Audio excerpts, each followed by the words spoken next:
Guys, আমাদের বারমুড়া ম্যাপে যতটা জন্মগ্রহণ স্থান আছে তার মধ্যে তো 5টা জন্মগ্রহণ স্থান আমরা আজকে লোড করব। তো চলো শুরু করা যাক। সব প্রথমে গ্র্যাবাইডের জন্মগ্রহণ স্থানটা থেকে।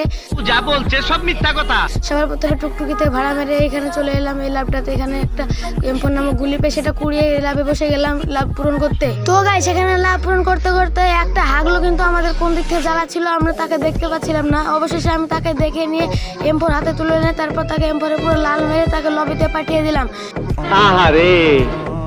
এবার আমরা শান্তিতে লাভ চার্জ করব এবং আমাদের জন্মগ্রহণ 20 বছর থেকে 100 বছর করে ফেলবো।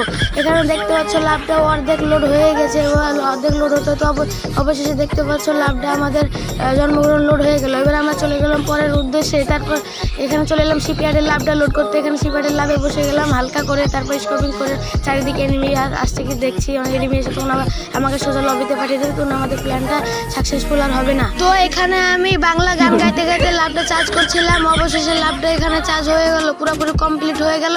এবার আমরা ভাড়া টুকটুকি নিয়ে পিকের লাভটাতে চলে এলাম। পিকের লাভটাতে এসে কয়েকটা কিল করলাম। লাভ পুরোপুরি অর্ধেকের বেশি লোড হয়ে গেছে। ভিডিওটা কেটে দিয়েছে, অনেক বড় হয়ে গেছে তার জন্য। এবার দেখতে পাচ্ছ অবশেষে এই লাভটা পূরণ হয়ে গেল আমাদের। এর পরের লাভে যাওয়ার জন্য আমরা এখান থেকে একটা জিপ গাড়ি ভাড়া নিয়ে নিই এবং জিপ গাড়িতে এসে এবার ক্লকটার এই লাভটাতে বসে এটা লাস্ট লাভ। এই লাভ পূরণ করে এই লাভটাও অবশেষে আমরা পূরণ করে ফেললাম হালকা করে। এরপরে কোন জিনিস কমপ্লিট করতে হবে তোমরা কমেন্ট সেকশনে বলতে ভুলো না। আজকের ভিডিও এত ভালো থাকুন সবাই, টাটা।